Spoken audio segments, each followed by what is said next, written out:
Alright people, let's talk about the new Shinobi Striker gameplay. And I made a list, alright? I made a list of the things I liked, the things I didn't like. And for some of you guys had a lot to say. You guys had a lot to, put in terms of feedback. And I really did like that. I like that a lot of people kind of came through in the comment section of multiple videos. Because I know my homie PS360, Chicas Clouds, Kabuki Sage uploaded the gameplay, and I actually did hover over a lot of comments and I read most of them. And a lot of people have a few things to say, while some people are actually very optimistic about how the game's gonna turn out, which is pretty dope. Now here's the thing: the people that don't see this game as having potential, I understand, dude. The game doesn't really look appealing. It doesn't look like when we're looking at graphics wise, it just doesn't really look like a game that you would buy in 2017. I understand that. One of the big things that the developers made that I feel is a mistake on their part is that they went with an art style that's not necessarily suited for the graphic style of nowadays. Like, they're using the Unreal Engine 4, okay? And this game, I will admit, it doesn't look like a game that's made with the Unreal Engine, because the Unreal Engine looks really, really pretty. Like, if you guys look at Dragon Ball FighterZ, it runs on the same exact engine and it looks a lot better. Now, here's the thing though. I personally am not a graphics guy. I would rather prefer you give me constant FPS over any kind of graphics. I am hoping that this game is super fun, so I'm not really worried about how the graphics look too much, alright? Because I feel like it's alright. It's not bad, it's not completely bad, it's just alright, okay? So, we're gonna move into the pros, then move into the cons, okay? One of the first pros, you guys might find trivial. You guys might find to be a little bit unnecessary, but I'm gonna say it anyways. First thing I noticed as soon as I saw the gameplay was the HUD. I was a little scared that the HUD was gonna be trash and cover most of the screen and shit. Like, if you guys have ever seen some Final Fantasy Dissidia gameplay, god damn, dude, that game covers about 75% of the screen. You can barely fucking see what you're doing, and it just completely turned me off from the game, period. So, just in general, it made me appreciate HUDs a lot more in games after I saw gameplay from Final Fantasy Dissidia. That's the only reason why I'm putting it on here as a pro, okay? Now, for cooldown on jutsus, okay? There's cooldown on jutsus for this game, which I can appreciate. A lot of you guys have an issue with people spamming jutsus on other Storm games, like, other Naruto games, I apologize. But because most of the last games were Storm games, I guess that slipped out a little bit. But, a lot of you guys had an issue with people spamming jutsus and just in general making the game not super fun to play because of that. Now there's a solution to that. They made it so the game can kind of regulate itself, meaning that because there's cooldowns, you're automatically restricted to doing jutsu a certain amount of time or something. So overall, I like the cooldowns on jutsus because it actually adds a little bit of regulation just to the gameplay in general, right? You can't just do the same shit over and over again. But anyways, moving into the other thing, the other pro, okay? Substitution in general. The substitution jutsu is pretty nice. Now, what they did with the substitution jutsu in this game was that if you get hit and do a substitution jutsu, you get that health back from when you got hit right before you did the jutsu. I like that a lot, okay? Because they're keeping it true to how it is in the show, where whatever you get hit by, it basically just cancels itself out because you did a substitution jutsu. And I really enjoyed seeing that simply because I don't think I've seen it being done in any other Naruto game.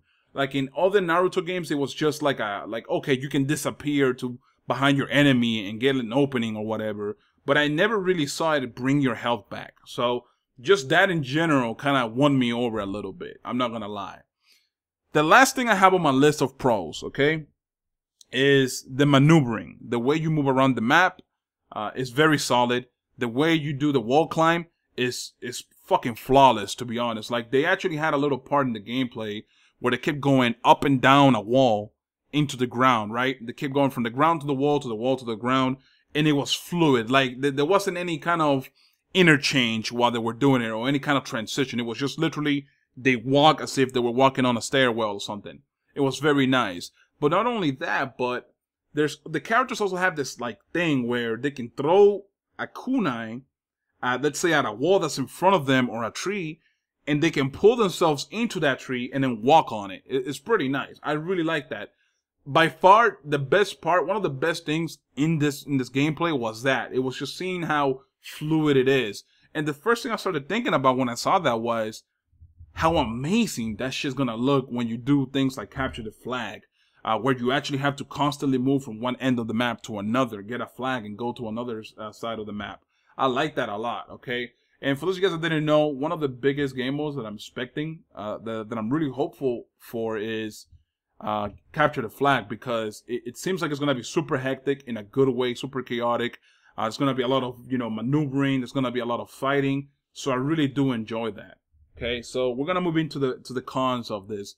And there's just as many cons. I make sure to list just as many cons as there are pros, because I want to keep it balanced. And in general, it just turned out that way, to be honest. It really just turned out that way. Now, for the first thing is the Fodder Ninja. The Fodder Ninja play like no part in this game. It literally looks like they're there just to kind of give you padding to the game. Like, okay, before you do a boss fight, you have to fight like 10 Fodder Ninjas or some shit. I don't understand why they did that, because if anything, it made me realize that the gameplay, the actual combat is a little like stiff. And which that is one of the other cons, and I wanted to transition into that. The combat is just, there's like two combos. One is in midair, the other one's on the ground. Okay, the combat just doesn't look pleasing at all. You do like a few hits, and then you can do like a jutsu if you wanted to. You can do something cool like that, but there's not a lot of variety that you can really do. You can't really cancel into something that's a lot better and bigger. All you can really do is a few hits, a jutsu, or just do the whole combo. I don't like that. Like in general, it seems like there's only two combos, and it's kind of disappointing. Just give it more of a feel. Give it more. I don't know, man. Just make it more dynamic. It just doesn't seem like it's fun at all to do. It almost seems like a hack and slash game or a beat 'em up game where you constantly just have to do the same combo over and over again. And keep doing damage to the enemies like that. It's just boring. But anyways, the next thing is boss fights, okay? Boss fights are kind of like the same part of what I was talking about with the combat, and I'll tell you guys why. The boss fight that we saw in this live stream, the two boss fights, it was Gamabunta and the Wantails. Here's the thing. These motherfuckers look like bullet sponges, okay? And when I say bullet sponges, I mean damage sponges. Like, you can really do a shit ton of hits and not do much damage, okay?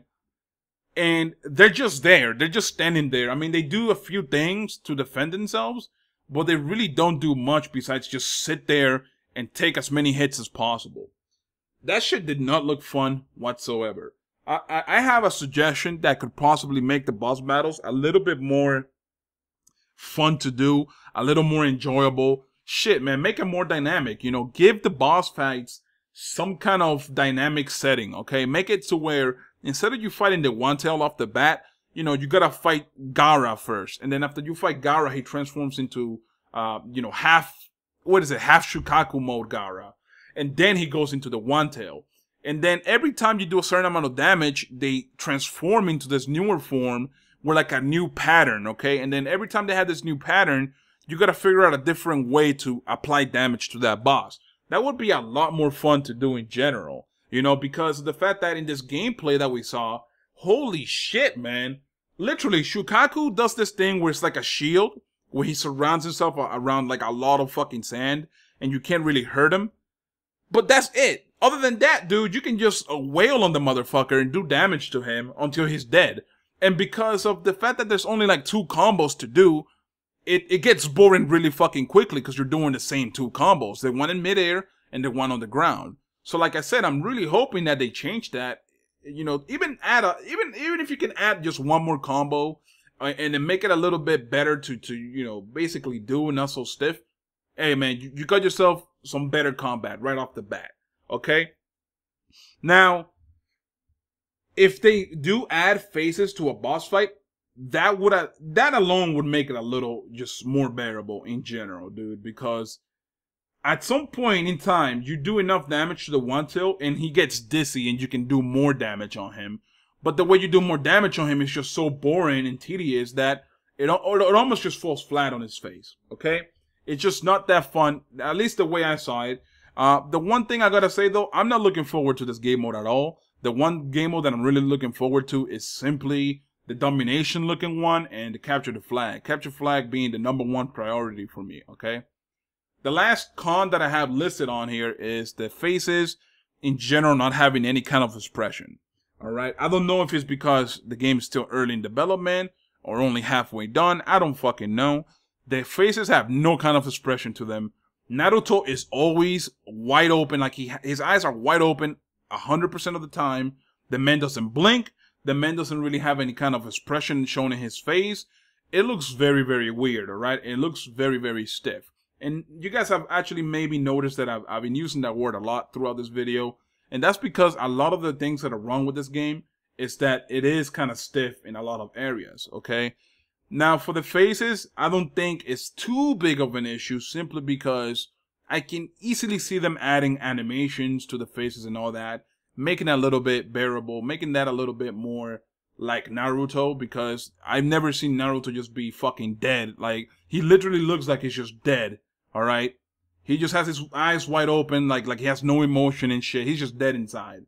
And I don't know, man, it kind of throws you off a little bit. It's not like you're gonna be zooming in on the motherfucker's face every time you play the game or anything, but it just adds a little bit of oomph to the actual gameplay and the aesthetic of it. Even if the graphics aren't all that great, you can at least work on the little things like the animations and whatnot. Alright? Now, with that being said, that's it. That's the whole list. Let me know specifically what you guys think of the gameplay that you saw from Shinobi Striker. Obviously, I'm not going to upload the gameplay on here because, you know, most of the people that I know uploaded it, so you can get your info from them. You can get the gameplay from them if you want to watch it. But overall, I have a little bit of concern for the game, while at the same time, I'm a little bit optimistic about them being able to turn this around. All the issues I listed, them being able to turn it around a little bit. Of course, the game being an online kind of game, if some of these game modes are a dud on release, the game's not going to last very long. It's going to die really, really quickly, and I don't want that. I don't want that. You know, like the past games, which were the Storm games, got no kind of support from the developers, and whenever there was an issue, they didn't fix it, and that's what led a lot of people to not even want to deal with CyberConnect 2 anymore. So I hope that these developers at least know how to, in general, apply some common support to the game, be able to take in, you know, consumer feedback, and improve the game in whatever way they can. Alright? Anyways, guys, I'm out. Peace.